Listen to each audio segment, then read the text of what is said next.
Pues primero que todo, muy buenas tardes. Muchas gracias a ustedes por su asistencia, pues a platicar de un tema que yo considero muy relevante dadas las circunstancias pues económicas, políticas y sociales que lo que se han hecho presentes.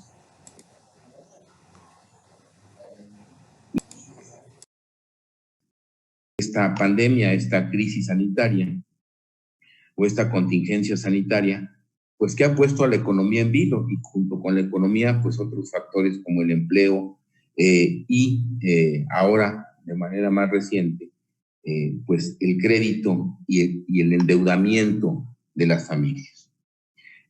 Rápidamente, como ustedes recordarán, desde el año pasado se vio pues una economía mexicana que tenía problemas para el crecimiento.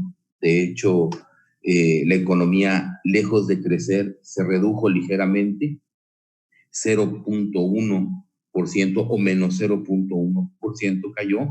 Tuvimos elevado desempleo, las solicitudes por retiro de apoyo, por retiro al desempleo, alcanzaron niveles históricos en ese momento, alcanzaron cifras récord. La caída de la economía, la falta de inversión pública, la falta de inversión privada, que se explicaba también primero por el cambio de administración y luego pues porque los inversionistas pues ubicaron ahí pues algunas cosas o algunas fallas en materia de políticas públicas.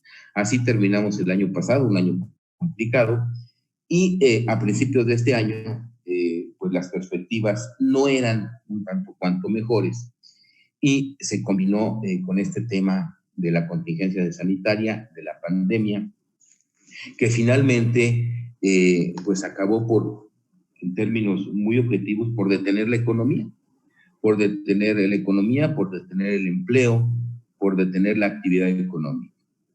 Ante esta situación, por el mes de marzo, finales del mes de marzo, la banca en México, viendo ya el deterioro económico que había en este momento, el desempleo, la falta de ingreso de las personas, decidió lanzar programas de apoyo. Decidió lanzar programas de apoyo que buscaron también contribuir a aliviar la situación económica de las personas, al menos de una manera transitoria. De esta manera, en muchos de créditos, tarjetas de crédito, créditos de nómina, créditos personales,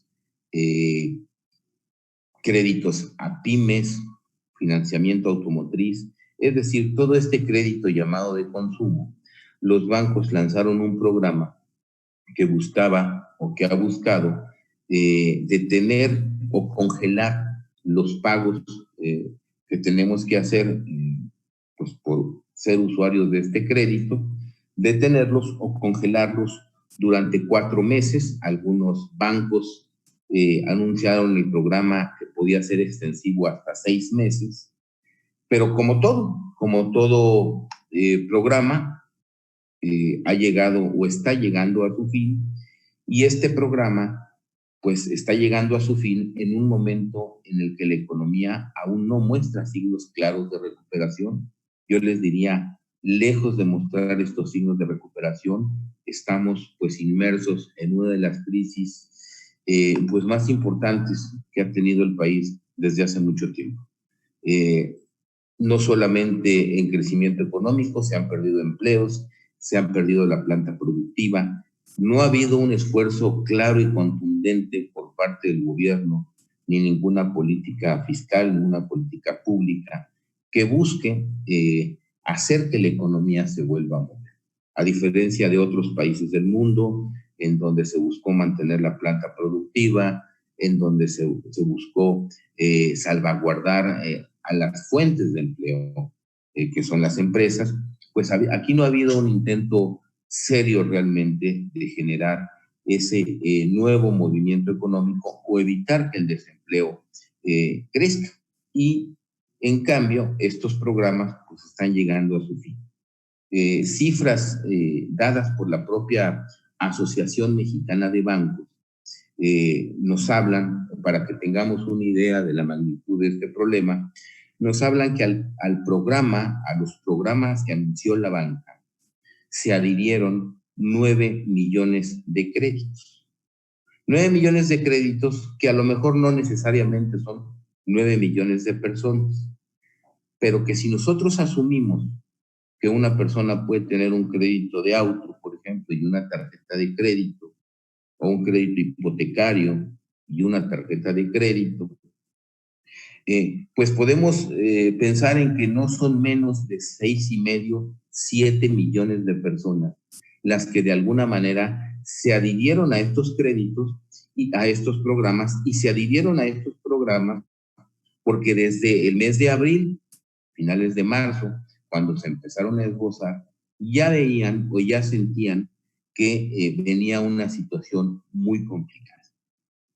Entonces, buscaron el acceder a estos programas, que como hace un rato lo comentaban, en algunos bancos se aplicaron de forma generalizada, en otros bancos se aplicaron por invitación a los clientes, en otros bancos se aplicaron de manera también muy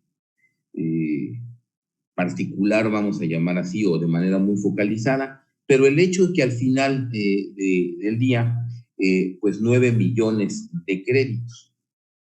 De estos 9 millones de créditos que involucraron en un principio 1 billón de pesos, y para que tengamos un poco la medida de qué significa 1 billón de pesos, pues estamos hablando del 17%, ¿sí? Casi el 20% de la cartera total de los bancos. Es decir, si nosotros sumamos todos los créditos que dan, tanto al gobierno, tanto a las entidades financieras, tanto a las personas, en cualquier tipo de modalidad, pues la cartera actualmente anda en 5.7 billones de pesos.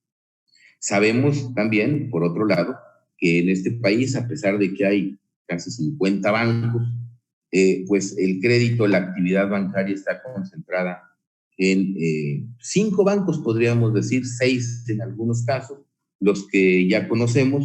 Yo siempre hago la pregunta cuando estoy dando clase, que cuántos bancos hay, muchas personas me dicen, no, pues hay 10, hay 15, y siempre les digo, a ver, acuérdense, díganme los nombres, y que siempre se acuerdan de 5 o 6 nombres nada más. Pues son esos 6 bancos en donde está concentrada la mayor parte de la actividad bancaria y la mayor parte de la cartera. Y estos créditos, pues como ya dijimos, representan de estos 6 bancos, o esta cartera que se inscribió de alguna manera al programa, representan el 25% de la cartera de estos 6 bancos. Algunos de ustedes o muchos de ustedes recordarán en México en 1995 con el quebranto bancario.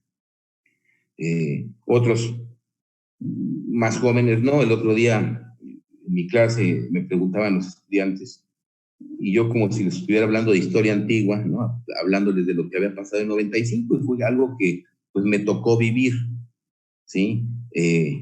Y aprendí porque me tocó vivirlo y vivirlo muy intensamente. Pero en el 1995, en México, pues poco antes se dio una crisis que también generó un problema de deuda, un problema de deudores muy importante, y que llevó pues también al quebranto de muchos bancos. En ese momento, ahora, sin decir que la situación sea exactamente igual, pues empecé a ver que hay factores muy similares, muy similares. Les diría que el único factor que hoy no veo, o que hoy veo diferente a aquella época, es que todos recordaremos, o los que vivimos esa época y los que fuimos deudores, pues que la tasa de interés se disparó. La tasa de interés se disparó a niveles por arriba incluso del 100%. Y esto fue lo que contribuyó a convertir en algunos meses las deudas de las personas en deudas prácticamente impagables. Y entonces tuvimos un problema financiero que desembocó también en un problema social, o un problema financiero que se convirtió a la postre en un problema social y luego pues generó todo el capítulo del rescate bancario y que algún día pues platicaremos de ellos y que algún día pues este país acabará de pagar finalmente.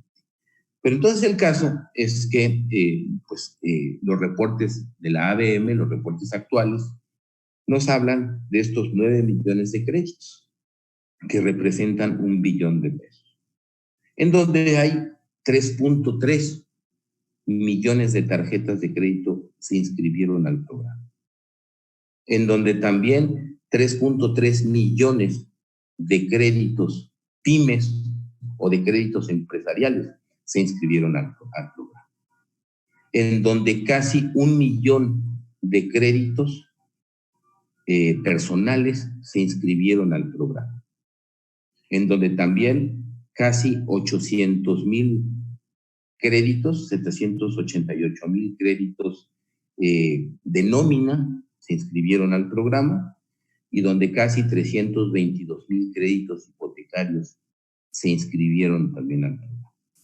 Esto como una señal, pues precisamente ya del problema que iban a enfrentar las personas, pues ya derivado de este cóctel de calamidades, ¿no?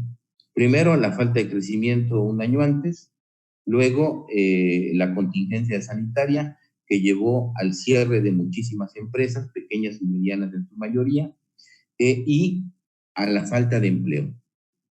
Entonces, se brindan estos programas, se inscriben 9 millones de créditos y los programas llegan a su fin. Llegan a su fin, algunos se aplicaron 4 meses, algunos 4 con la posibilidad de extender a 2. ¿Y en qué consistieron estos programas? Que es lo importante también. Pues la gran mayoría, cada uno con sus particularidades, estos programas lo que buscaron fue congelar los adeudos.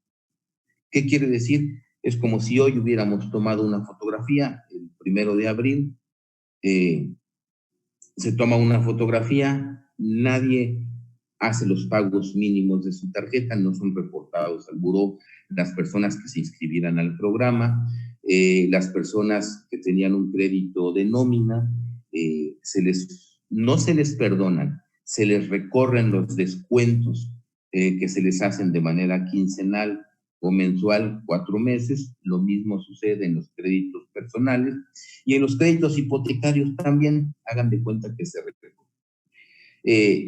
Cada uno con su particularidad, cada banco con su especial modalidad, pero al final, en el fondo, en esto consistieron estos programas.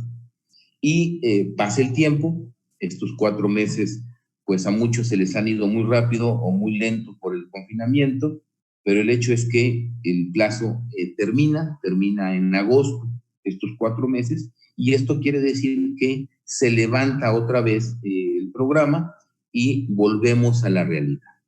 ¿Qué implica para muchos, por ejemplo, en una tarjeta de crédito, que estos 4 meses o 4 pagos que no se hicieron, pues se van a tener que hacer en el siguiente estado de cuenta, y entonces además del pago mínimo se tendrá que hacer este pago de los, vamos a llamarles, pagos mínimos acumulados no realizados.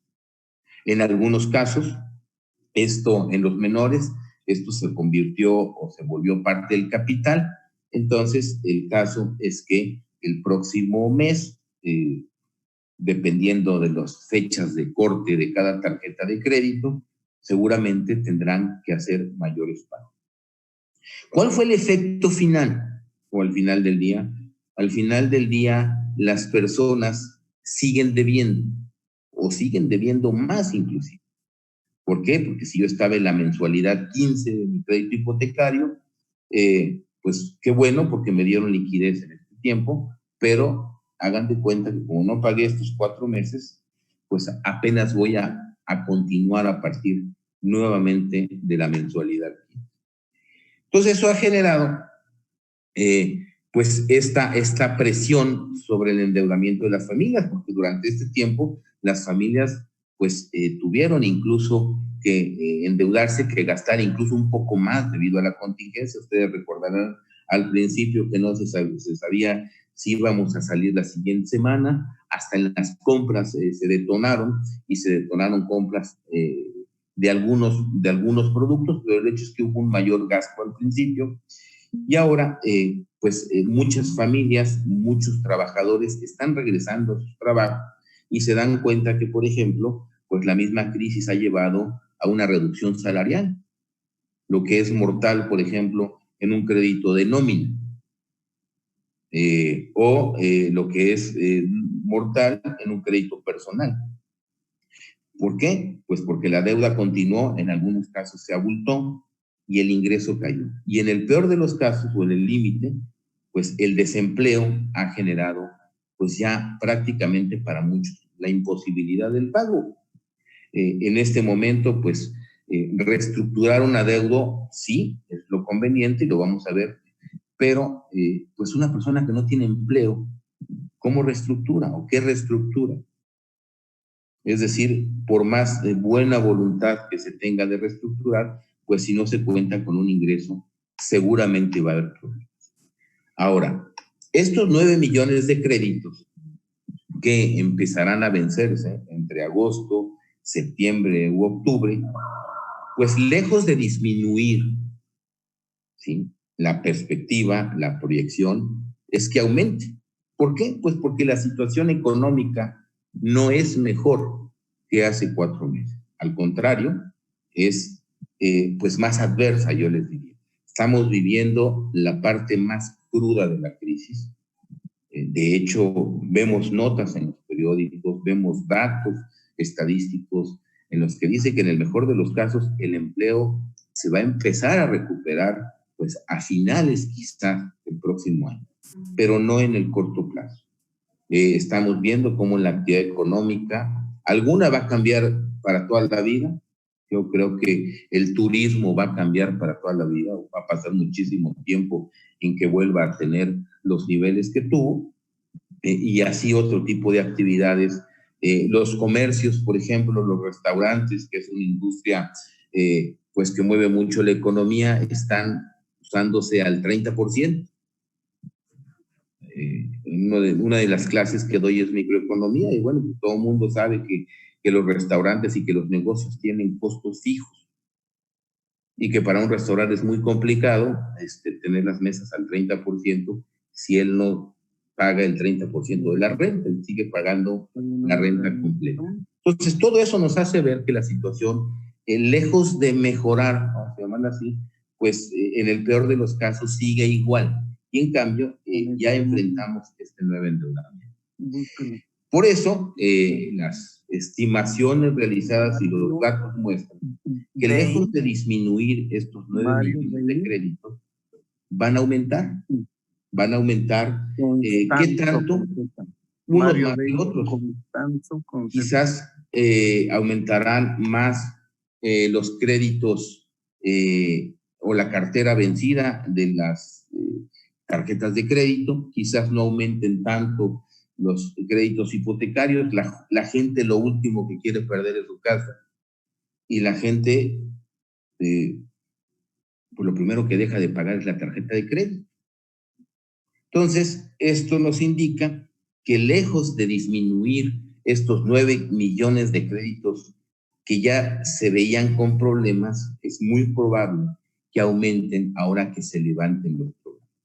Estas son las razones. Pues imagínense pagar, o cómo va a pagar una persona un crédito de nómina si ahora no tiene empleo, o si gana la mitad. Creo que es importante considerar esto. Entonces, la proyección señala que podríamos llegar a los 9.8 millones de créditos emproblemados, que además, sumados a los problemas que ya había antes de la pandemia, es decir, a la cartera vencida o a la pérdida esperada de los créditos por el movimiento normal de la economía, o lo que podemos definir como estándar, pues hace que el total de la cartera se dispare a casi 1.25 billones de pesos. Sin contar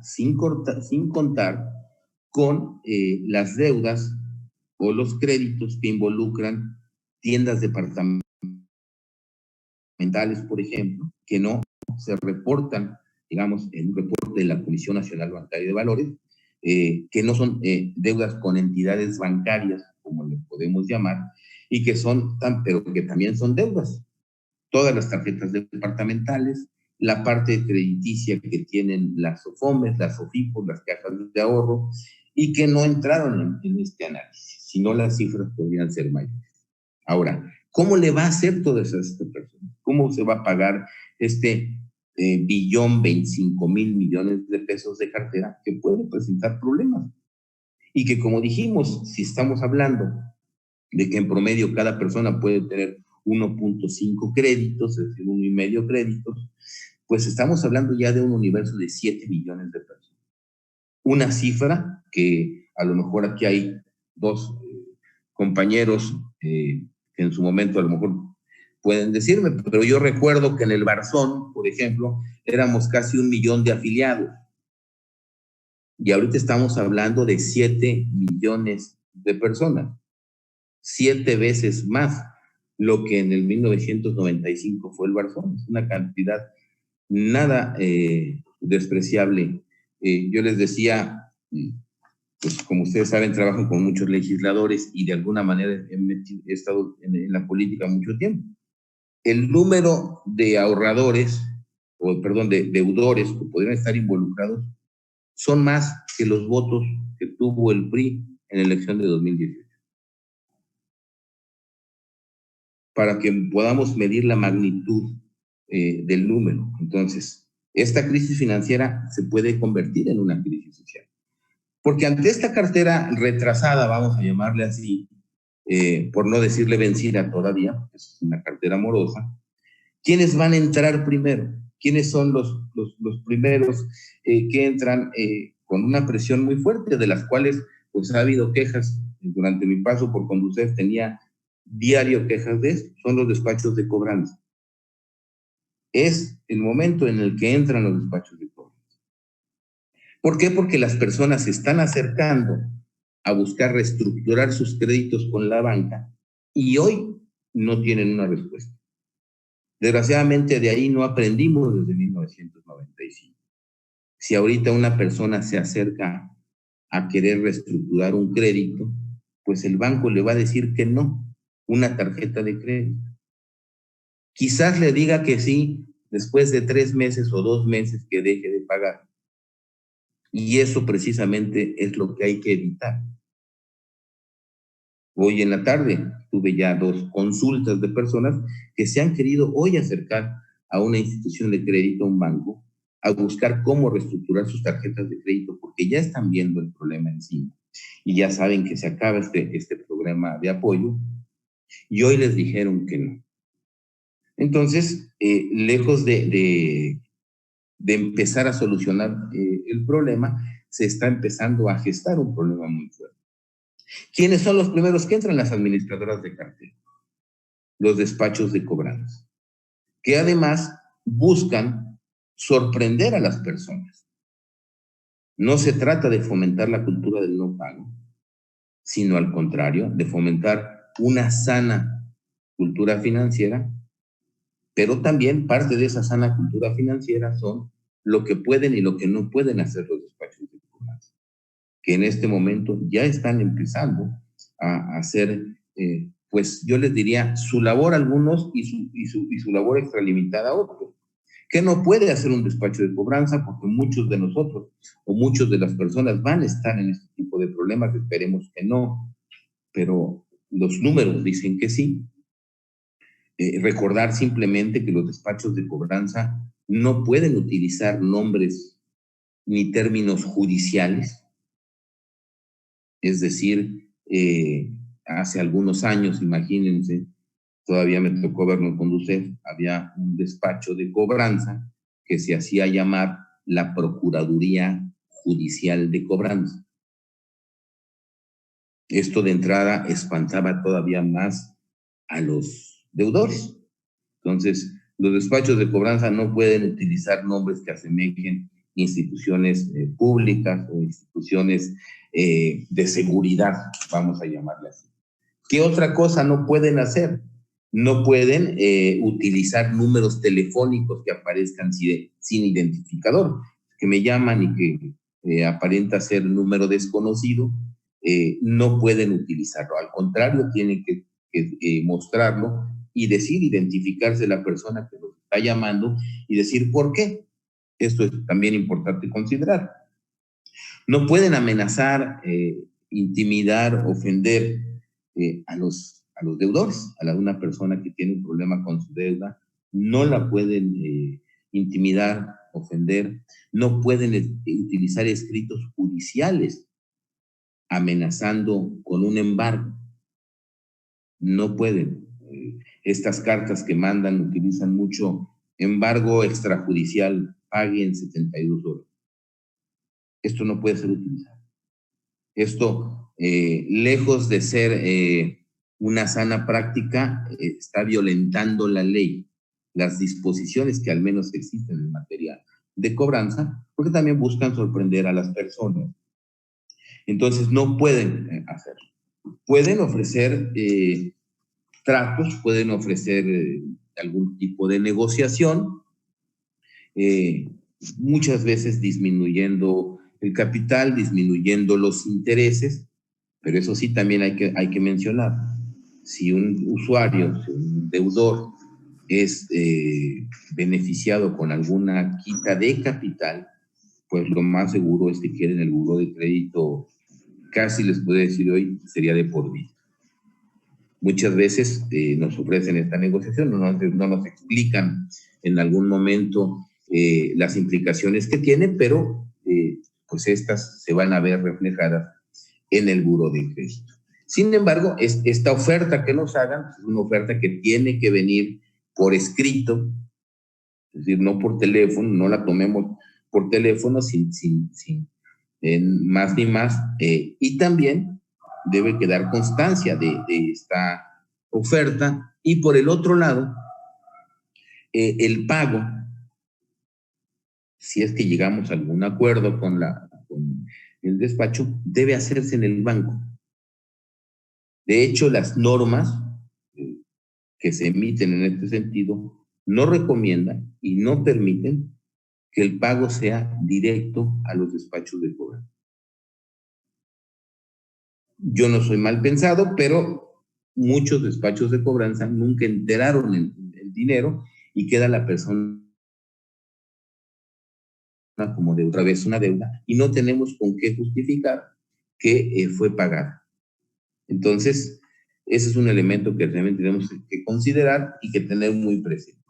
¿Por qué? Pues entonces no pueden hacer actos de cobranza sobre personas de la tercera edad, y más si no son los deudores.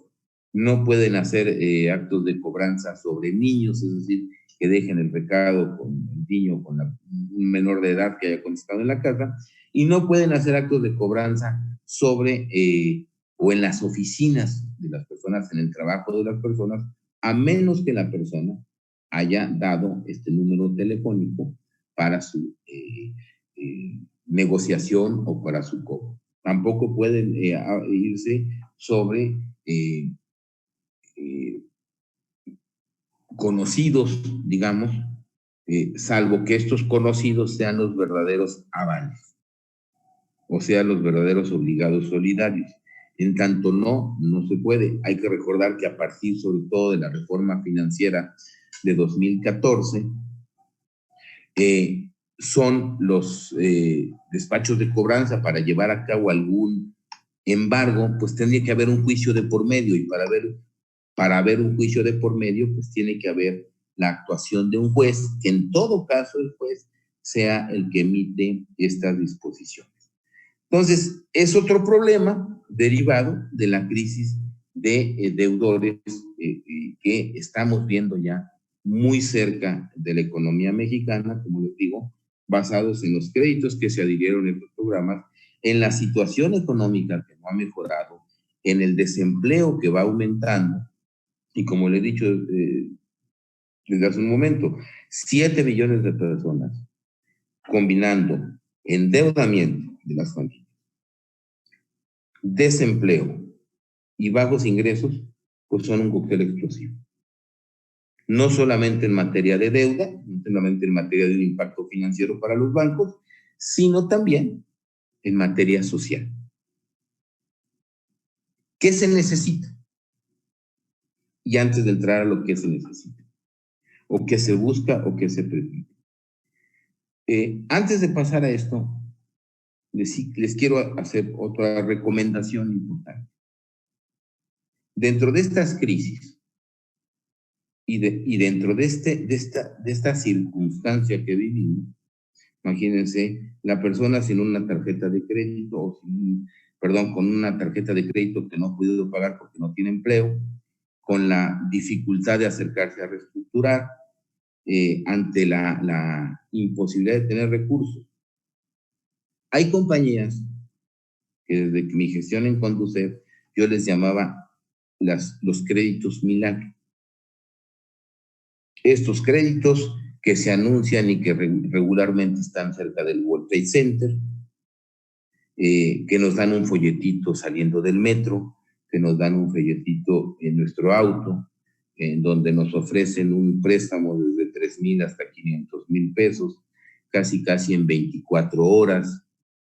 No se consulta buró de crédito, no piden para comprobante de ingresos. Las personas caen. Son entidades que por lo regular no son entidades financieras, es decir, si nos quedan mal, no podemos acudir a la Conducef, no podemos acudir a ninguna instancia, y nos dicen que nos van a dar un crédito, vamos, firmamos, muchas veces hasta damos una comisión de adelanto, y caemos en sus garras, y acabamos debiendo cuando íbamos a solicitar un crédito. Tengan mucho cuidado en recurrir a esa práctica que yo entiendo que proviene de la desesperación, pero que no nos resuelve el problema y sí puede agravarlo. Entonces, ¿qué tenemos para solucionar o cuál podría ser o debería ser la salida a este cóctel explosivo que estamos viviendo? ¿Qué requerimos? Requerimos que, a diferencia de 1995, cuando a raíz del problema, después de un tiempo el gobierno tomó la decisión, y la tomó después de haber estallado prácticamente el problema. Si ustedes recordarán, en el 95 ya se veían los problemas de la tasa de interés desde finales del 94. En el 95, septiembre del 94, creo que llega la tasa casi al 100%. Si las deudas hacen un brinco, y no es hasta abril del 95, y me acuerdo muy bien del abril del 95, porque en abril del 95 un peso era igual a una UDI. Es cuando tratan de empezar a solucionar el problema. El daño ya estaba hecho, las deudas ya habían brincado, las deudas en su mayoría eran impagables. ¿Qué tenemos ahora? La oportunidad que implementar desde hoy estos programas de reestructura. Pero no solamente como un mero congelamiento de las deudas, porque ya lo hicimos 4 meses, y sí, ayudaron a la liquidez de las familias, pero no resolvieron el problema. Es decir, estos programas estaban diseñados para que fuese un apoyo para los usuarios de crédito en tanto la situación económica mejoraba. Desafortunadamente, se acabó el programa y la situación económica no ha mejorado. Entonces, sí, qué bueno que se dio el programa. Hubiéramos estado antes en este problema, pero la situación no mejora. ¿Qué se requiere entonces? Programas de reestructura de adeudos que aprovechen, yo les digo, 3 cosas. La primera, que hay, pues digamos, una buena oportunidad para buscar mejores tasas de interés. Es esa variable la que tenemos a nuestro favor, muy diferente a 95. Es decir, tenemos la oportunidad de redocumentar adeudos a una menor tasa. Dos, como en cualquier reestructura, reducir los plazos o los pagos mensuales, aunque estemos aumentando el plazo del crédito.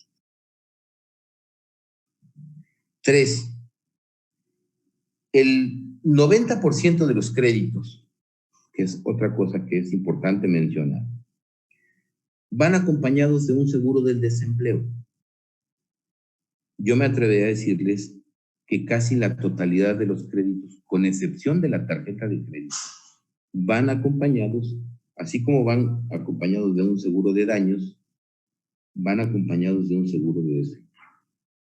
Aquellos usuarios que estén en la posibilidad de invocar este seguro de desempleo deben hacerlo. Deben hacerlo porque el seguro va a cubrir X número de mensualidades. No quiere decir que ya no debamos el crédito. Por ejemplo, los créditos hipotecarios, hay algunos seguros de desempleo que llegan a cubrir hasta 6 meses, otros 3 de la mensualidad o del tipo de producto que estemos hablando, puede ser financiamiento automotriz, hipotecario o incluso algunos de nómina traían aparejados algún tipo de seguro de desempleo, por lo que es necesario revisar en nuestras pólizas, revisar nuestros contratos, que poco hacemos aquí en México, leer y buscar, invocar, aplicar el seguro de desempleo. Y por los bancos, pues sí, empezar a explorar o empezar a aplicar estos programas de reestructura de adeudos, ya no de apoyo, ya no es un congelamiento. De no ser así, tendremos pues una cartera vencida que se vendrá acumulando. ¿Por qué? Pues porque el crédito hipotecario, si bien es cierto, tiene como garantía el bien, el crédito de auto tiene como garantía el bien, un crédito empresarial pues es muy probable que tenga los activos de las empresas y si todavía existen empresas pues tal vez se podrá hacer efectivo, pero un crédito con tarjeta de crédito pues es un crédito quirografario en realidad. No hay ninguna garantía que se haya otorgado. Entonces necesitamos buscar estos programas de reestructura que busquen estos elementos, para aligerar la carga, aunque aumentemos el plazo. ¿Qué se requiere también? Se requiere una serie de disposiciones, una tarea que tiene que hacer la Comisión Nacional Bancaria de Valores, pues que tenga que ver con el impacto y con el tratamiento de esas carteras por parte de los bancos. Es decir, así como la Comisión Nacional Bancaria de Valores y las autoridades financieras emitieron, por un lado, sus recomendaciones y modificaciones a ciertas normas de tratamiento de cartera para llevar a cabo estos programas de 4 o de 6 meses, también lo tendrán que hacer para estos programas que buscarán reestructurar. El riesgo de no hacerlo es no solamente esta crisis social. El riesgo de no hacerlo es que los índices de morosidad, al crecer, pues van a requerir una mayor capitalización en los bancos. Es decir, por cada peso que hoy yo dejé de pagar o por cada peso que hoy entró en morosidad, pues los bancos tienen que sacar otro para meterlos a capitalizar sus instituciones.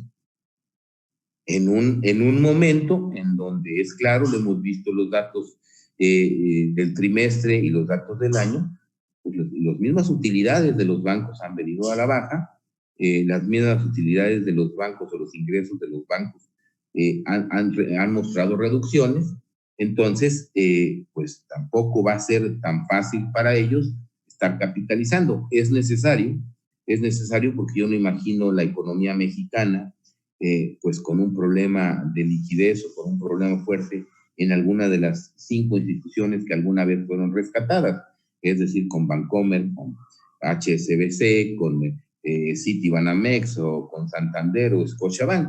Pues realmente sería un golpe mortal para la economía, sería ya una crisis de tremendas proporciones. Creo que en este momento no vale la pena ni pensarlo, pero sí hacer ver que esta solución le puede costar más a los bancos el no hacerlo. ¿Por qué? Pues por todo lo que pasa en los gastos de cobranza, en la administración, en reservas, y desde luego, como les digo, tiene que ser una solución hoy que venga de tres actores: del deudor o usuario del crédito, de la institución bancaria y desde luego de las autoridades supervisoras que tienen que también que ajustar las normas. De no hacerlo, el país podría entrar en un proceso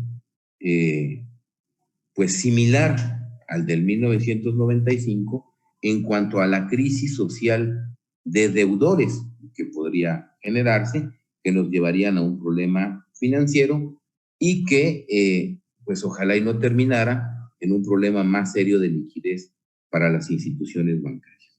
Pero creo que son elementos que tenemos que tener muy presentes. Los datos están allí. La cartera emproblemada de tarjetas de crédito asciende o podría ascender a 160,000 millones de pesos. La cartera involucrada en problemada de las empresas podría ascender a 517,000 millones de pesos. Estamos hablando de medio billón de pesos. Y desde luego la cartera emproblemada de créditos hipotecarios estaría superando los 300,000 millones. Desafortunadamente, ante una crisis de desempleo tan fuerte, es difícil buscar una reestructura con los bancos por esta falta de ingresos, y por eso fue una demanda tan sentida y tan señalada por parte de los organismos empresariales de que había que cuidar el empleo. No se trataba de rescatar empresas, no se trataba de rescatar bancos, pero sí se trata de conservar o se trataba de conservar estas fuentes de ingreso, de empleo, precisamente para evitar un problema que hoy ya asoma muy cerca de la economía mexicana. Y como les digo, no es solo un problema financiero, sino un problema social. La recomendación en general es: busquemos acercarnos a nuestro banco si estamos percibiendo que ya hay problemas de cartera, hay problemas de deuda importantes. No nos dejemos o no seamos víctimas de los despachos de cobranza por no estar informados. Y en tercer lugar, pues un llamado a los bancos a que ahora que la gente se esté acercando a buscar una reestructura, no le cierren las puertas. No le cierren las puertas, porque luego estas personas también se las van a cerrar. Yo estoy pues atento a quien tenga alguna pregunta, les voy a dando la mano y la voz, y les agradezco mucho su paciencia y su atención este día a esta convocatoria. Muchas gracias. ¿Vero? Sí, Vero Galán. Gracias. Mario, yo tengo dos dudas. Una, los bancos no están abiertos para que te acerques a buscar la reestructura. De hecho, lo que te dicen es que te esperes a que dejes de hacer un pago, dos pagos, para que caigas en cartera vencida y entonces ya te puedas arreglar con ellos. Entonces, como deudor, ¿qué puedes hacer si el banco o si los bancos no te están dando respuesta? Esa es una. Y dos, en el 95, la ley anterior, no me acuerdo si era la ley de quiebras, beneficiaba a los deudores, y luego la cambiaron, y la nueva ley de concursos mercantiles, si no me recuerdo, beneficia a los acreedores. Entonces, ¿ves tú que haya, digamos que el contexto para que se pudiera generar otro grupo como el Barzón? Sí, bueno, contestando a tus dos preguntas, Vero, la primera, efectivamente, mira, en el 95 la ley era diferente. Ahora se modificó la ley con algunos cambios con el surgimiento de la ley de concursos mercantiles, pero también esta ley no se ha perfeccionado. Tú recordarás que se buscaba originalmente en esta ley incluso que hubiera juzgados especializados, que nunca se ha concluido, la verdad. Fue algo que no se avanzó, incluso se volvió a hacer énfasis en la reforma financiera del 2014, y pues nunca se logró avanzar. Y aunque efectivamente hoy es más fácil, digamos, ejecutar estas garantías, todavía sigue siendo un tema, pues yo te diría, costoso en tiempo y en dinero para los bancos. Sin embargo, sí veo el surgimiento de grupos como el Barzón. Desde luego que lo veo, es algo que no podemos descartar, y que yo creo que al final, pues digo, sería un mentiroso si no lo reconociera. Yo milité en el Barzón, ¿no? Y fue un movimiento que surgió precisamente por la necesidad de hacer frente a estas negociaciones y reestructuraciones, que creo que ahorita estamos en muy buena posibilidad de ahorrarnos. Si efectivamente, como tú dices, los bancos no te regresaran a tu casa a que te convirtieras en un problema para ellos, porque ese es el mensaje. Y esa es una parte que incluso el mismo Barzón en un momento crítico, porque el hecho de que te manden a tu casa y que te digan, reestructuramos hasta que dejes de pagar, primero, te está induciendo al no pago. Segundo, después de que no pagues, lo que vas a hacer es que tu deuda se va a abultar. Entonces vas a tener que regresar a reestructurar una deuda mucho mayor, debido a los intereses y a lo que se vaya acumulando. Y en tercer punto, pues van a acabar reestructurando estos adeudos. Entonces, ¿por qué no generarlo desde el principio? ¿Por qué no permitir estos programas de reestructura? Claro, tiene que haber un movimiento antes de la autoridad para que los bancos tengan la posibilidad de aceptar esta reestructura. Lo que yo sí veo es que se están tardando, que hoy no vemos una actitud clara de la Comisión Nacional Bancaria de Valores, ni de los bancos realmente, de la aceptación de que hay un problema y que hay un problema que tiene que solucionarse. Muchas gracias. Pues vamos organizando el Barzón Reloaded, Mario. Pues estoy a punto, nada más que nos ignoren y lo hacemos, Vero.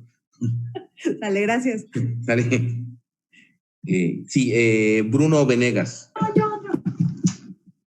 Hola Mario, muy buenas tardes a todos. Una pregunta muy rápida. Viendo las cifras que nos presentaste y todo esto, vemos que en el peor de los casos que tú hablabas, la cartera que está en riesgo es de 1.2 billones de pesos, ¿no? Así es. Evidentemente el tema es importante porque a los bancos no les conviene, no es el negocio de los bancos volverse ni inmobiliarias ni agencias de autos, ¿no? Al ejercer garantías. Y bueno, nada más en comparación, como punto de comparación, el Fobaproa le ha costado al erario público del 98 a este año alrededor de 1.178.000 pesos. Cifras, pesos más, pesos menos, ¿no? Entonces, sabemos que hoy día los bancos tienen ciertas reservas para este tema. Y bueno, también está el fondo de protección a los ahorradores de la banca. Pero ¿cuál sería el efecto de estas reservas para poder cubrir ese impacto del 1.255.000 millones? ¿Cuál sería la cantidad que tendrían que aportar para...? ¿Qué cantidad tienen? De hecho, ¿qué cantidad tienen, no? Porque deben de tener reservas, ¿no? De acuerdo a la ley. Sí. Mira, más o menos, a los 3 meses de morosidad de una cartera, el banco tiene que reservar ya el 50% de esta cartera. A los 6 meses creo que ya tiene que reservar el 100%.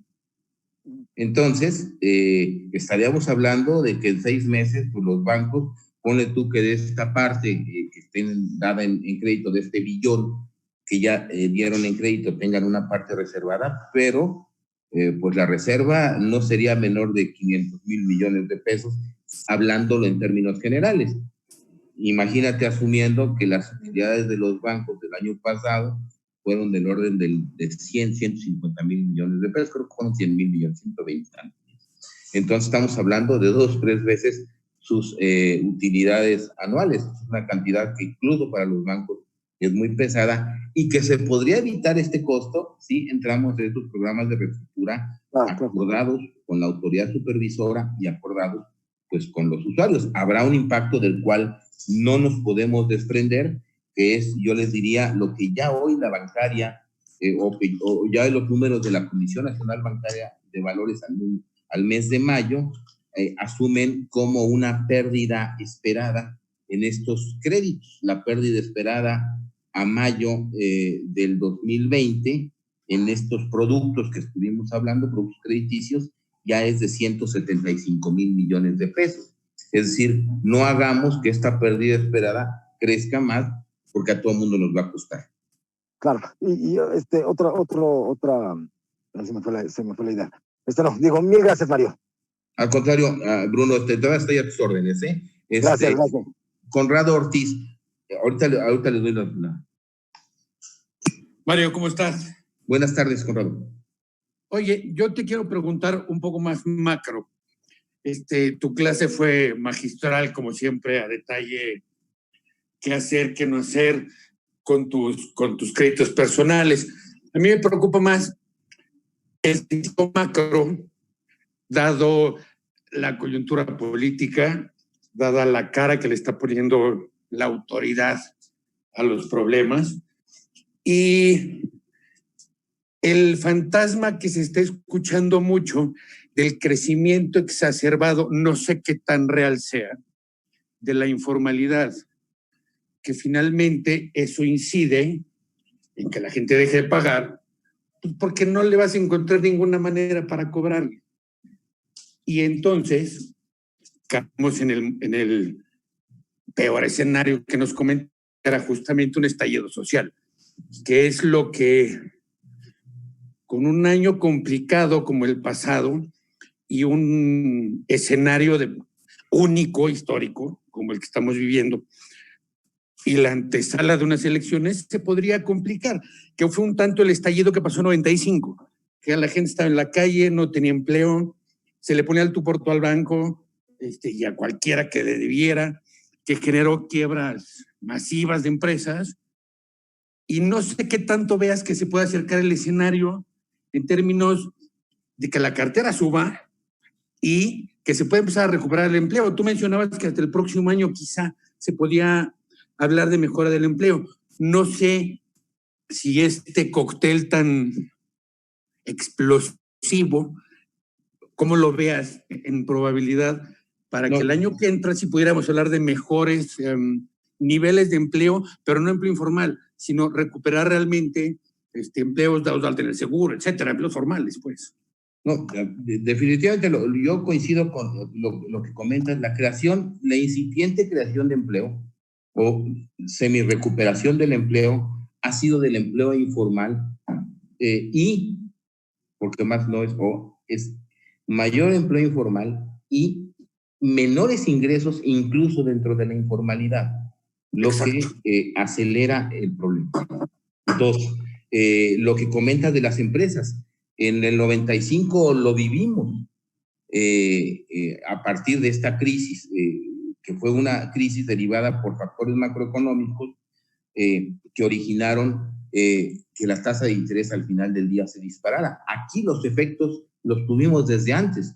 La desaparición de empresas se está generando desde antes con dos motivos: el mal desempeño del año pasado y reforzado por el tema de la pandemia. Entonces, ya hoy tenemos menos empresas que las que había en el mes de marzo. Ya han desaparecido negocios que muchas veces eran sujetos de estos créditos. Entonces, ya hay, digamos, una cartera vencida, escondida por la desaparición misma de la empresa. ¿Qué le quitas a una MIPYME que acaba de desaparecer? Y realmente estamos hablando, esta estimación está hecha con, por ejemplo, el cálculo, el crédito promedio de una MIPYME que tiene el estudio, pues es un crédito de 120,000 pesos, 125,000 pesos. O sea, no estamos hablando de grandes créditos, son créditos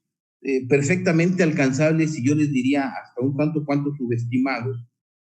Pensar en un crédito de una MIPYME de 125,000 pesos o de un crédito de nómina de 82,000. Si el salario promedio es de 15,000 pesos, por 6 nos dan los 80,000 pesos, que es lo que te prestan en un banco, por ejemplo. Entonces, Sí veo el riesgo de esta crisis, sí, desde luego está a la vuelta de la esquina si no actuamos. El error del 95, digo, además de los errores macroeconómicos, fue que el gobierno no entró a tiempo a resolver el problema, que dejaron que las deudas se abultaran, que se gestara el problema, que surgieran organizaciones como el Barzón, claro. al cual pues también hay que reconocerlo, y lo vuelvo a decir,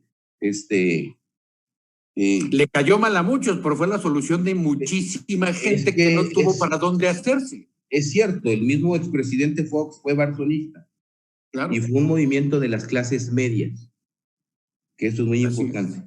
Un mecanismo de defensa, no fue tanto un movimiento social de no te quiero pagar. La gente se aglutinó para exigir una solución, claro. Entonces, es lo que hay que tratar de evitar, y ese aterrizaje violento, pues mejor busquemos uno más tranquilo. Gracias. Para cerrar rápido, 95 nos cae como problema postelectoral, aun cuando en el proceso de la elección ya traíamos luces amarillas. Ahora es al revés.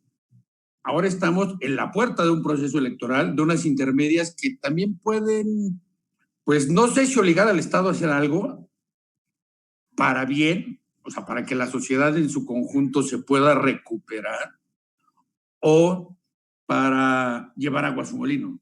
No sé cuál de los dos escenarios es más probable, y con eso cierro. Muchas gracias.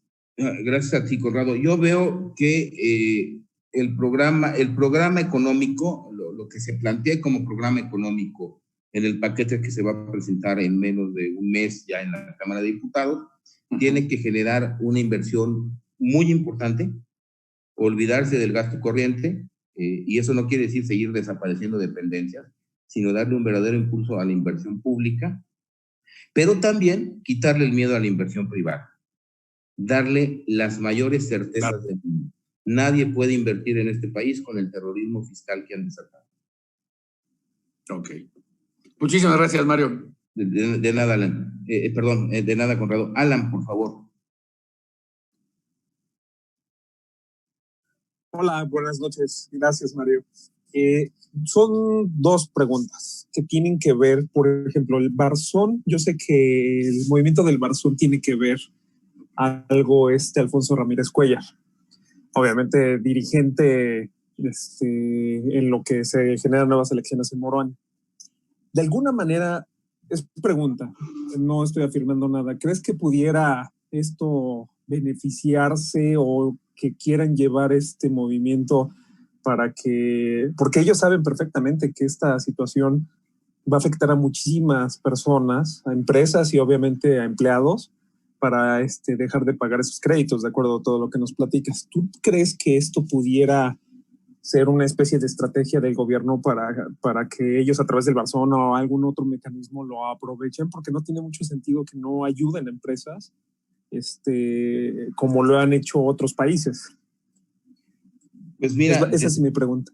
Sí, mira, desde luego que además pues yo fui compañero de Ramírez Cuellar en el Barzón. Cuando llegué a la Conducef, los bancos se enojaron mucho porque les dije que era el primer barzonista en la Conducef. Pero más allá de ese asunto, tenemos una negativa del presidente de la República porque ha llamado salvamento al apoyar al empleo. Eso es lo que me preocupa.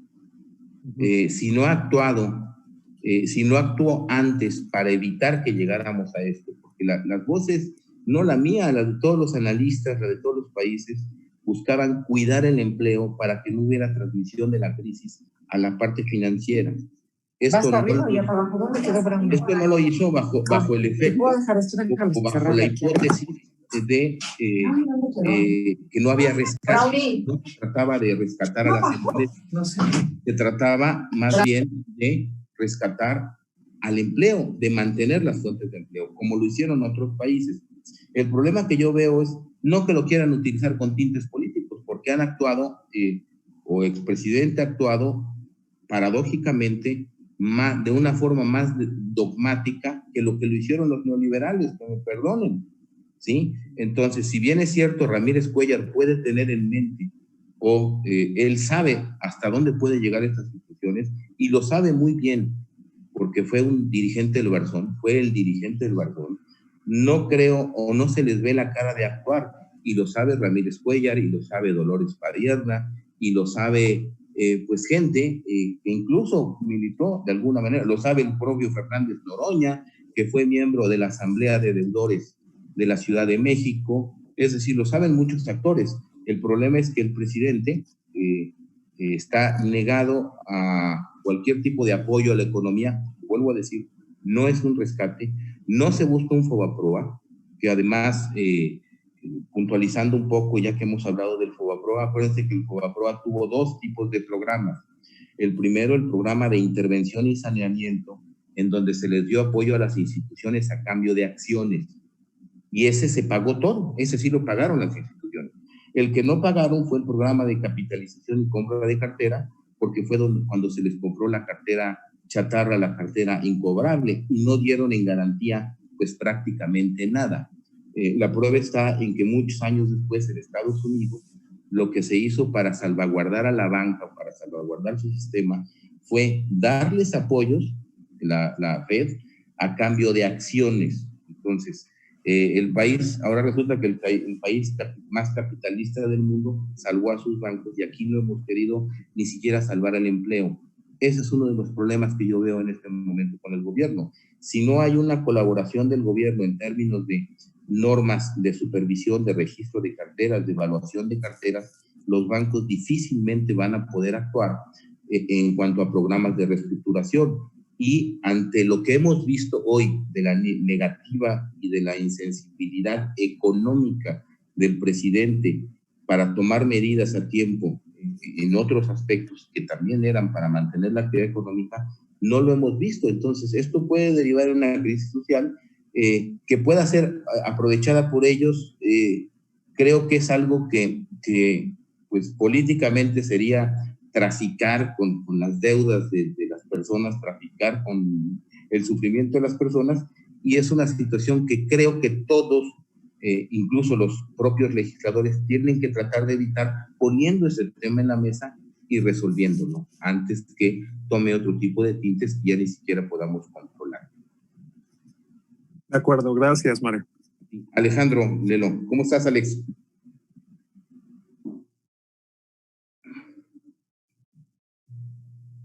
Ahí está. ¿Cómo están, Mario? Buenas noches a todos.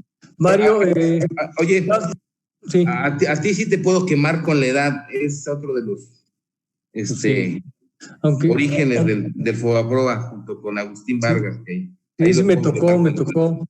Y tuve una de muy buena fuente a Mario, pues cómo no.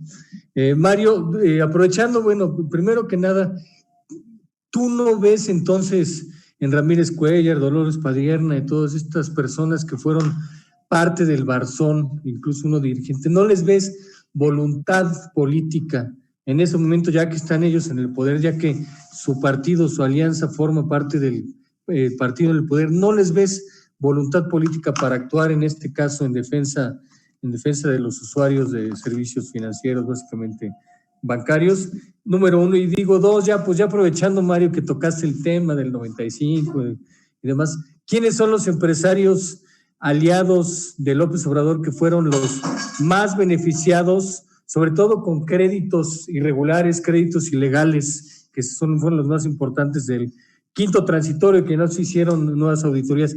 ¿Quiénes son esos empresarios aliados hoy a López Obrador, que López Obrador ya se le olvidó que fueron los más beneficiados de ese fraude del Fobaproa, Mario? Gracias de antemano por tu respuesta, Mario. Muchas gracias, Alex.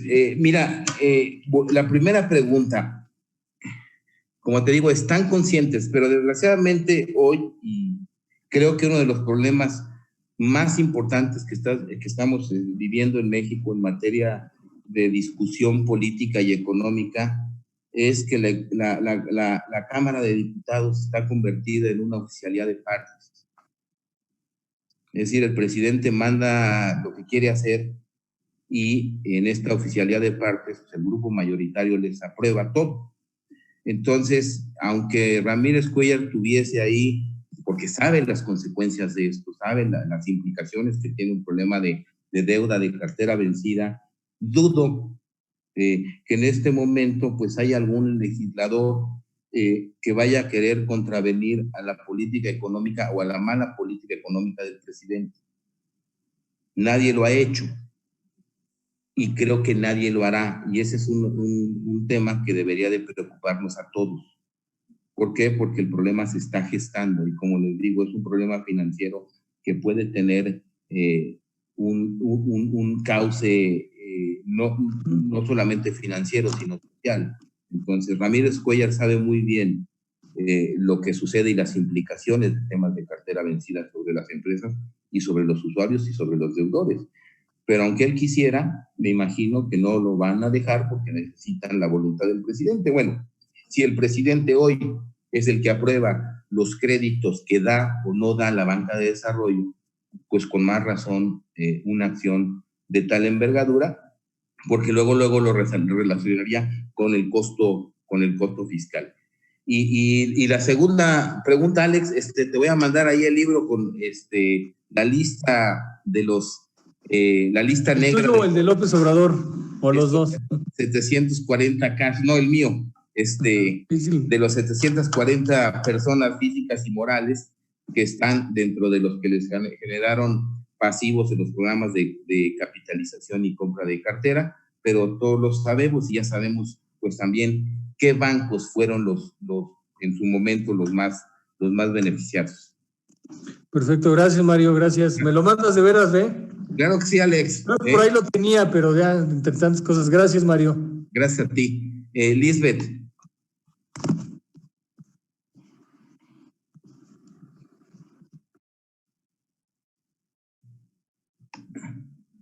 Lisbeth había levantado la mano. Ya, sí, perdón.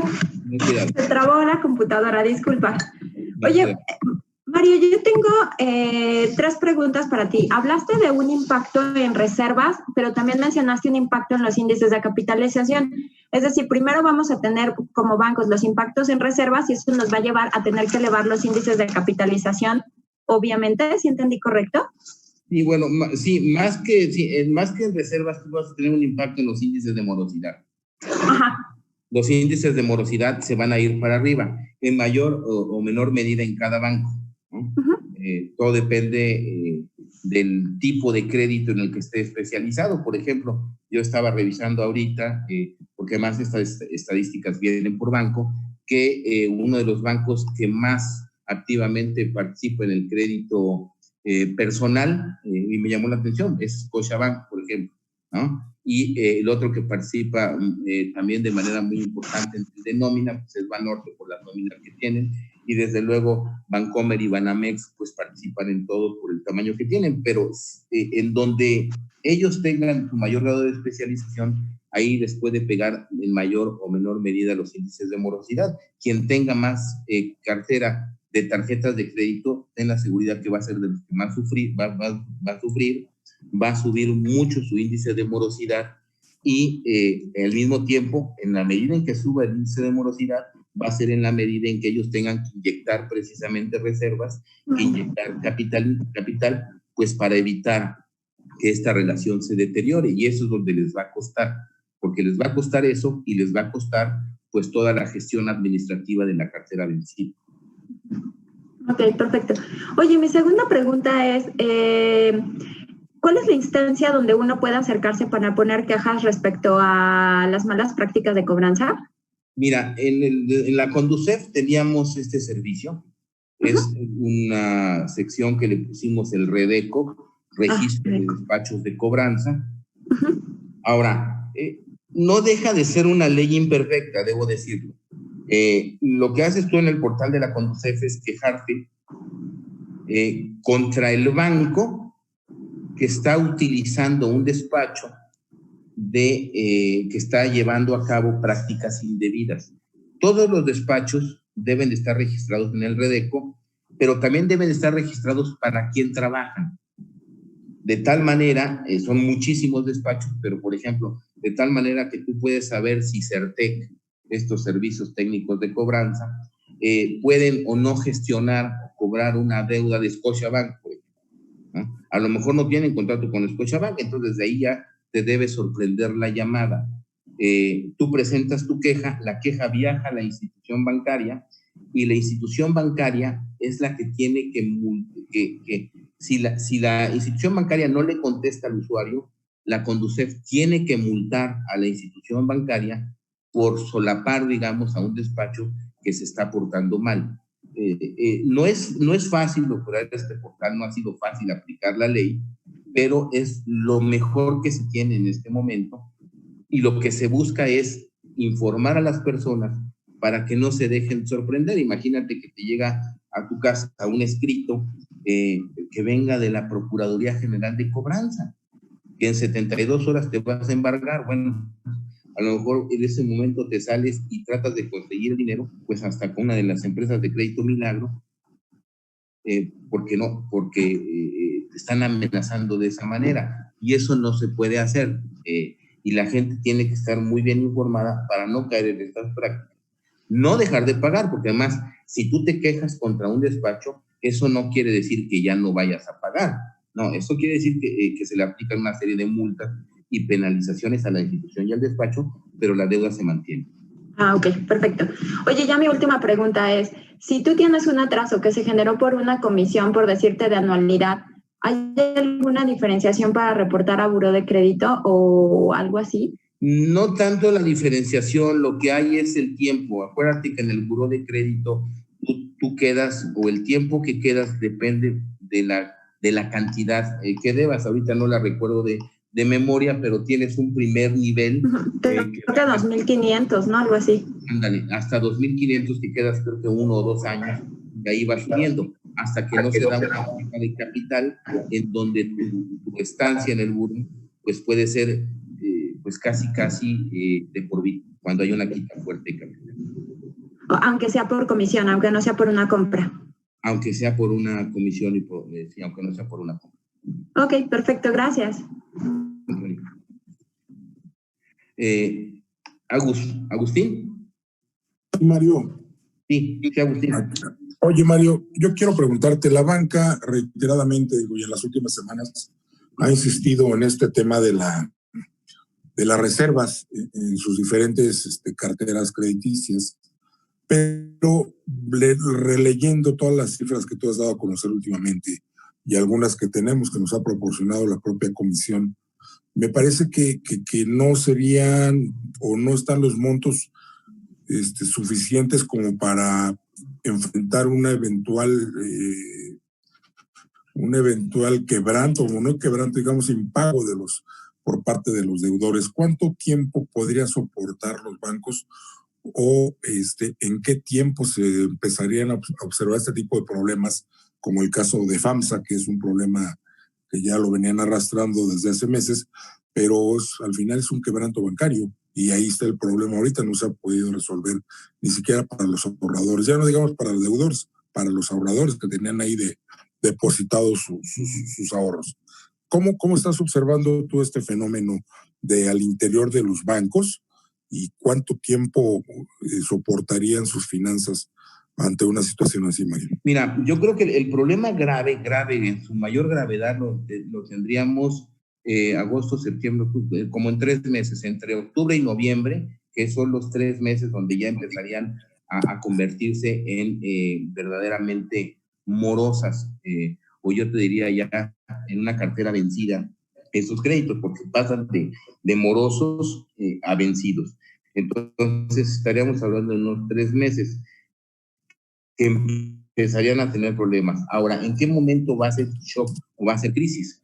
Va a ser crisis cuando los bancos dejen de querer o dejen de poder estar capitalizando sus instituciones, es decir, cuando los socios accionistas digan, pues ya me cansé de meterles dinero, vamos a pensar, no es así exactamente, pero pensemos que por cada peso que no les paguen, ellos tienen que meter uno. ¿Cuánto tiempo van a poder aguantar con esta situación? Esto es precisamente la pregunta, y la pregunta se vuelve más dura cuando decimos cuánto tiempo una persona que hoy no tiene empleo va a tardar en conseguir uno, porque va a ser el tiempo que va a tardar en pagar su deuda. Ya si la meten al buró, pues ahora sí que en ese momento pues es lo que menos le preocupa. Entonces yo creo que esto podría estar haciendo una verdadera crisis en el primer trimestre del próximo año. Sí, porque por la experiencia que hemos visto, lo único que hacen es, porque al final el deudor pues termina declarándose insolvente y el problema... Así es, y más en este caso que fue un congelamiento de deudas más que reestructura. Así es. Ok, Mario, pues muchas gracias. Tu micrófono, Raúl. A ver. Buenas noches a todos, gracias, Mario.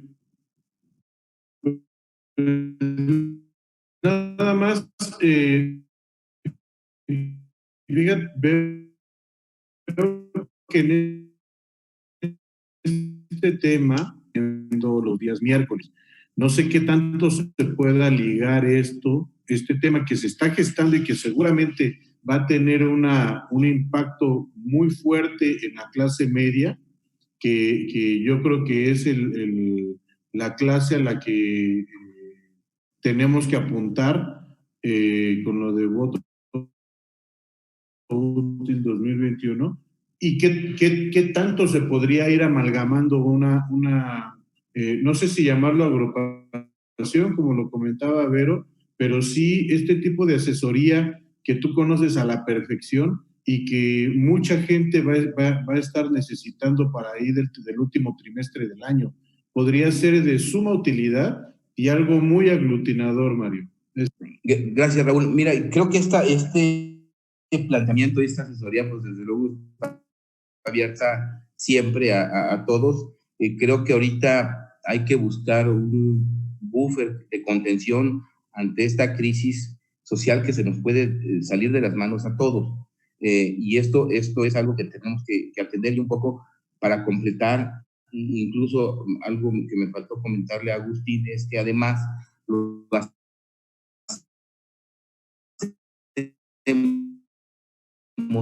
con una ley que data de hace 20 años.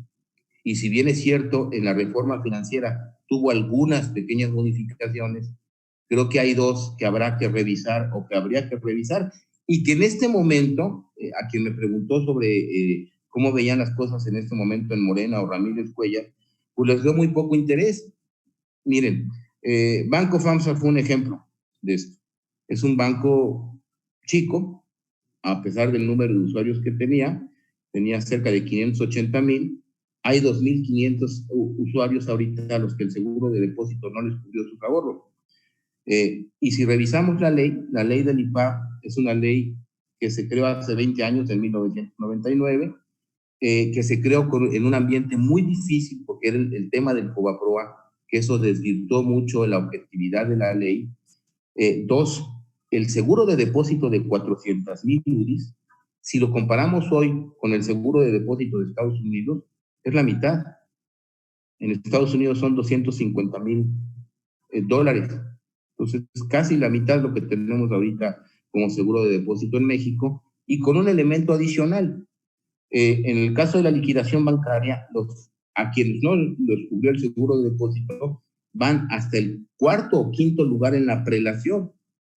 Van después del IPAB. Entonces el IPAB recupera lo que metió. No es crítica, pero pues estamos dejando a los ahorradores en el peor de los lugares.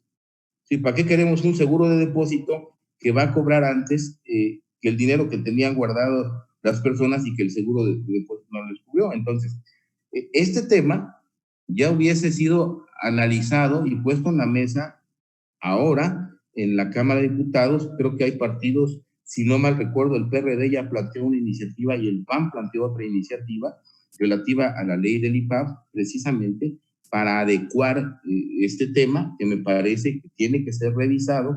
Entonces nos estaría agarrando en el peor de los mundos esta situación de deuda, de falta de liquidez en los bancos, si no se atiende en su debida forma. Ya hoy tenemos bancos que su índice de capitalización está por los suelos.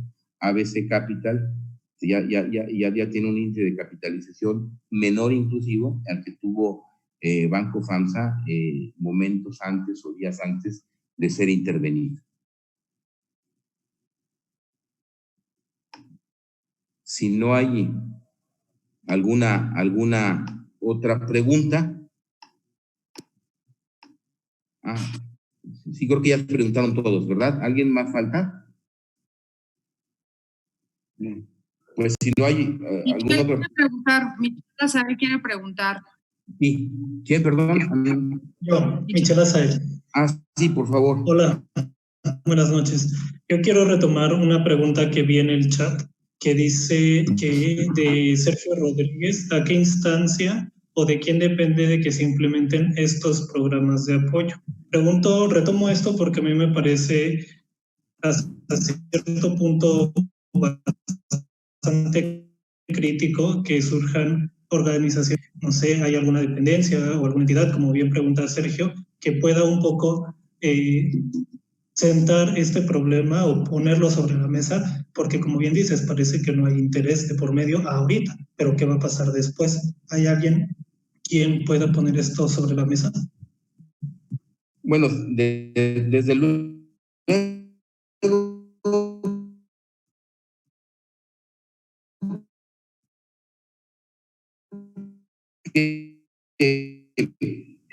aunque no está, te podría, por favor, de poner el tema sobre la mesa, debiera hacerla conducir. Al fin y al cabo son usuarios de servicios financieros los que están teniendo este problema. Sin embargo, también es cierto que el estatuto, la ley de Conducef, no faculta expresamente a la Conducef a reestructurar deudas o hacer este tipo de planteamientos. Ahora, ¿qué se requiere para que un eventual programa de apoyo a deudores tuviera éxito? Se requiere primero de la aprobación de la Comisión Nacional Bancaria y de Valores y en segunda instancia del Banco de México, que son los que tienen que pronunciarse a favor del trato de las reservas. Para que los bancos aplicaran lo que aplicaron en el mes de abril, hubo que modificar algunas disposiciones por parte de la autoridad supervisora, que es la CNBV y es el Banco de México. Entonces se requiere la participación de ellos y la voluntad de ellos y el interés de ellos. Y por el otro lado, se requiere también pues, la disposición de los bancos a entrar y a lanzar programas de reestructuración de este tipo, que creo que también es necesario, y desde luego pues la voluntad política del presidente de la República para dar adelante con este programa que sí, que debería de hacerse extensivo a todas las entidades financieras. Le hace cajas de ahorro, le hace SOFOMES, que también pues de alguna manera otorgan crédito a la economía. Y creo que ante esta indefinición que hay en la ley sobre el papel de Conducef, pues sí debería de dar un paso adelante y por lo menos poner el tema en la mesa, como creo que también pues los legisladores deberían de poner esto en la mesa. El chiste es que no nos gane el tiempo como nos ganó en 1995. Mario, no, yo ya para cerrar iba a decir que, como bien decía Alex también en el chat, o sea que prácticamente estamos en la indefensión y que sí aplica la del sálvese quien pueda, prácticamente. Pues no se trata de, digamos, de tomar esas medidas, pero es lo que hay que tratar de evitar. Tienes razón, Michael.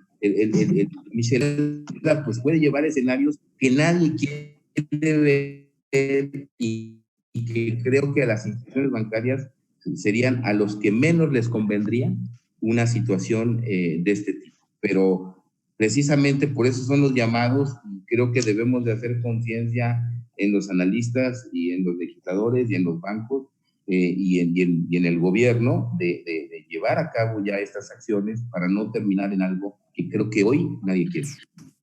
Completamente de acuerdo. Gracias.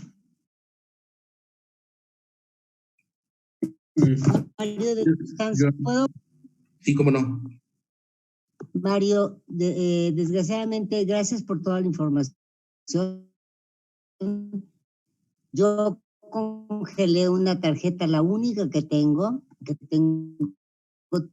35, Santander, hoy en septiembre, y yo fui a tratar de reestructurar y ni siquiera me quiso ver el gerente a la cara. Obviamente, con el tapabocas y todo esto me sentí clara por línea. Después de 2 horas de estar ahí discutiendo, pero ni a la cara me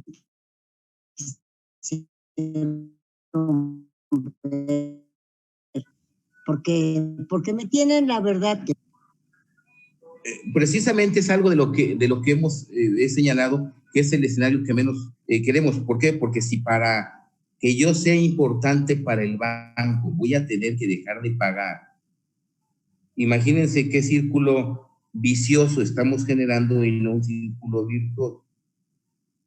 Es difícil para cualquier persona decir, oigan, pues fíjense que dejen de pagar 2 meses y cuando les esté cobrando el banco o cuando y el banco ya quiera acercarse, busquen la reestructuración. Creo que no es lo que debería de ser, no es el consejo ni la recomendación que se debería de dar. Sin embargo, las circunstancias están llevando a eso, porque el propio banco es el que lo señala.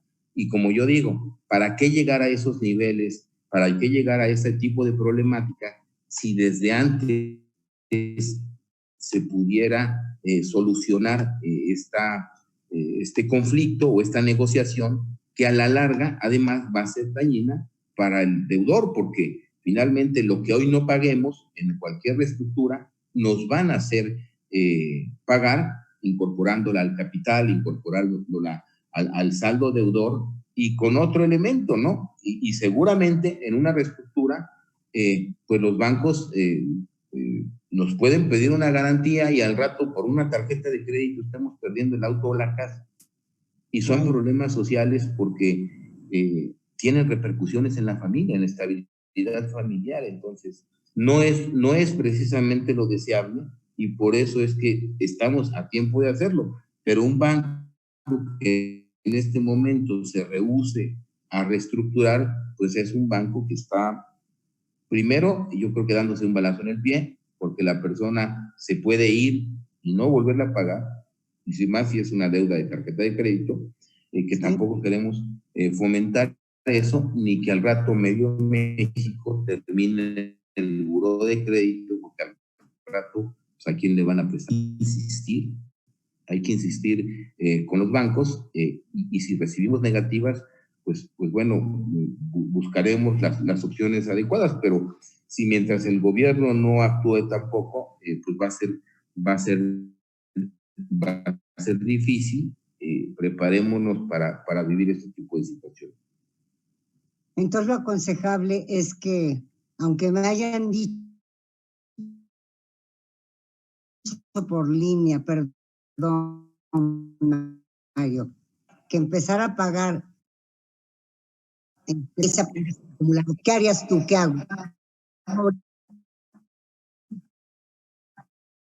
Pago en septiembre. Pues mira, me parece que hay que tratar de, si se puede, hay que tratar de pagar, ¿no? Y buscar la reestructuración, porque además me parece que en el caso de Santander, cuando te afiliabas al programa, ya no podías utilizar la tarjeta de crédito, sino únicamente funcionaba para pagos domiciliados, perdón. Sí, para Línea Express, por un crédito que pedí. Así es. Sí, pero no, está congelada, bloqueada la tarjeta. Entonces a mí me tocaba pagar hasta septiembre y ahora fui y estuve 2 horas tratando de negociar. No me quiso ver a la cara el gerente, no quisieron negociar nada y me dice, tiene que pagar en agosto. O mejor arreglo por línea. Si usted me da ahorita $1,000,000 pesos, entonces va a tener el privilegio de que yo trate con usted. Imagínate. Mira, a lo mejor aprovechando las bajas de interés y todavía con en aras de querer pagar, pues a lo mejor yo lo que haría es buscar una tasa de interés más baja sacando un crédito personal, porque tu tarjeta de crédito debe andar como en el 30, el 40% de tasa de interés. Saca un crédito personal, hay que ver cómo están las tasas. Puedes sacar uno personal, ya bajaste el costo, liquidas la tarjeta de crédito y pues ya te vas a un financiamiento más bajo a través de un crédito personal. Ojalá eso se pudiera se pudiera hacer. Si quieres, pregunta en el banco y ya luego me consultas el planteamiento muy particular que pueda hacer el banco. Ya si de plano no quieren negociar, pues en 2 meses te van a estar buscando para ofrecerte algún tipo de negociación. Muchísimas gracias, Mari. Que Dios te bendiga. Te amo, te bendigo y te quiero. Gracias, Rosy. ¿Alguien más? Yo otra vez, Mario. Sí, Raúl. Bueno, fíjate que yo estoy de cierta forma creo que cada que veo a ustedes los que saben de economía, hacer el análisis de lo que el gobierno debería hacer y manifiestan perspectivas de cómo va a crecer la economía, siento que de cierta forma atienden a que el gobierno, estas perspectivas atienden a que el gobierno va a hacer las acciones correctas, cualquier mente, no quiero decir lúcida o cualquier mente pensante, pero sí que irían en correlación a una estabilidad económica. Y creo que, como tú lo mencionaste, el presidente no lo va a hacer y no va a estar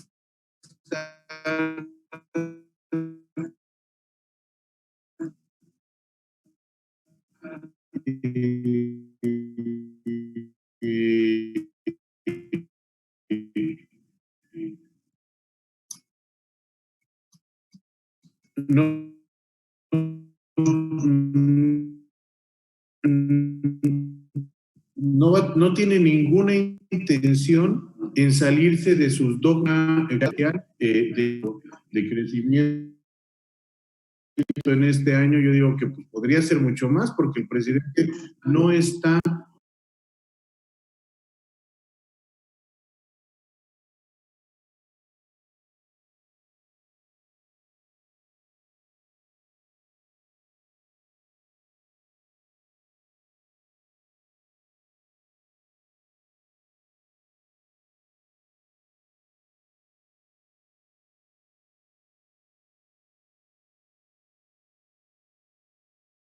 que no vayan a llegar a infectar al sistema bancario, cuando su dogma es contrario a ayudar a los bancos por el tema del FOBAPROA, por el tema del IPAP, por todo lo que él ha peleado por todos estos años. Yo creo que al final del día apelar a una conciencia por parte del gobierno es, no quiero decir inocente, pero sí muy lejano en lo que ha enseñado en estos 18 años el gobierno. Y creo que siempre deberíamos de prepararnos para lo peor y al día de hoy, tú con los datos que ofreces, se está gestando una crisis en el sistema de pagos bancario que no se tenía por inicio que fuera a suceder, pero que ya están empezando a impactar. ¿Qué se debería hacer en ese peor escenario? Gracias, María. Gracias. Mira, creo que ahorita nuestro deber es alertar de la situación, señalar lo que puede pasar, las consecuencias de no actuar y dar respuesta. Si no hay respuesta, pues habrá que tomar otras decisiones. Pero creo que primero, al principio, la decisión más responsable es alertar y decir, poner el tema en la mesa y decir, puede pasar esto.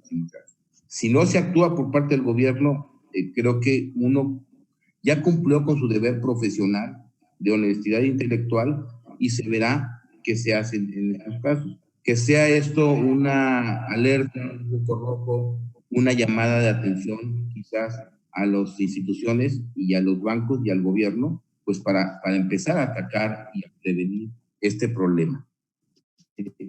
Gracias, Raúl. Nancy.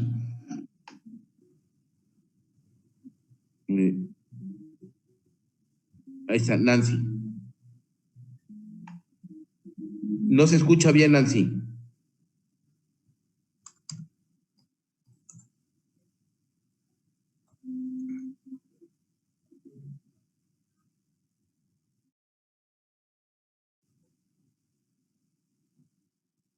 Hay problemas de sonido, Nancy, no te alcanzo a escuchar.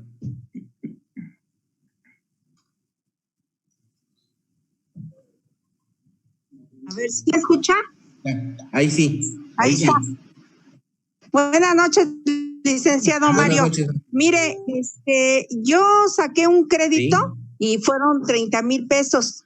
Y yo apenas empecé a dar mi primer pago del mes pasado, pero a mí no me comentaron ni me dijeron que me habían reestructurado, sino a mí me dijeron que me iban a dar 2 meses para que yo podía dar yo cada semana.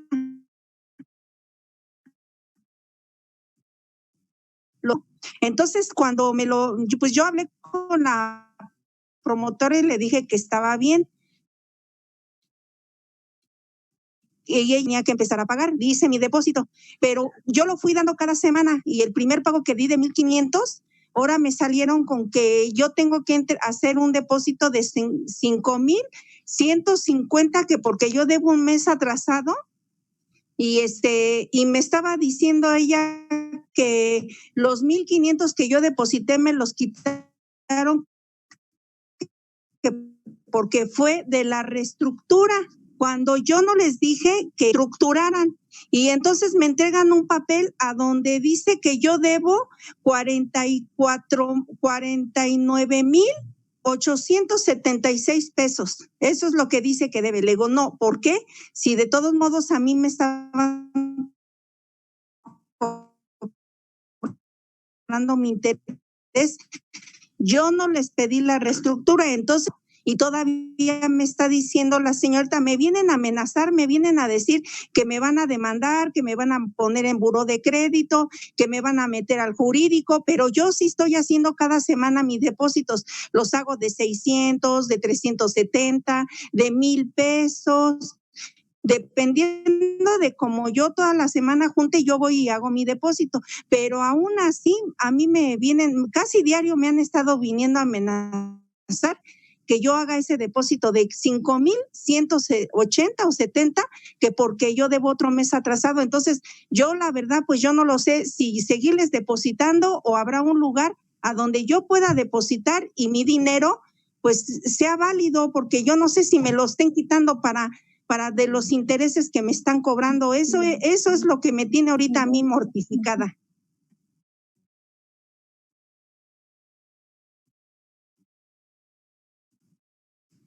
¿Quién?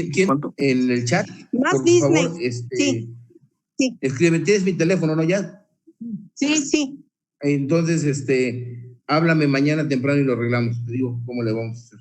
Está muy bien, muchísimas gracias. Al contrario. Pues, si no hay más preguntas, acabo de escribir mi correo electrónico en el chat. Quedo a sus órdenes para cualquier duda como estas. Hay que tratar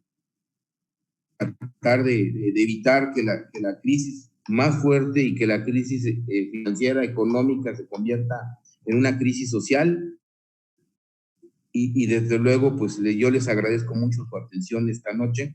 Quedo a sus órdenes para cualquier otra duda posterior o para cualquier asesoría. De verdad, les agradezco mucho a todos y tratemos de enfrentar de la mejor manera, de la mejor manera más, o de la manera más profesional, seria, comprometida, este cóctel explosivo que se está dando en la economía mexicana. Y un llamado a las autoridades, a los legisladores y a los bancos, pues para darnos cuenta y actuar en consecuencia. Muchas gracias a todos. Buenas gracias, Mario. Mario, gracias. Buenas noches. Gracias, Mario. Buenas noches. Gracias. Buenas noches, gracias. Gracias, buenas noches, Vero.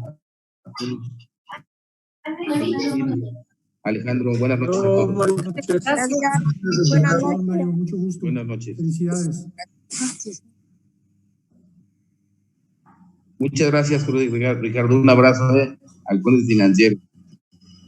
Buenas noches. Así es. Mario. Claro que sí. Buenas noches. Mario, yo voto por ti, te amo.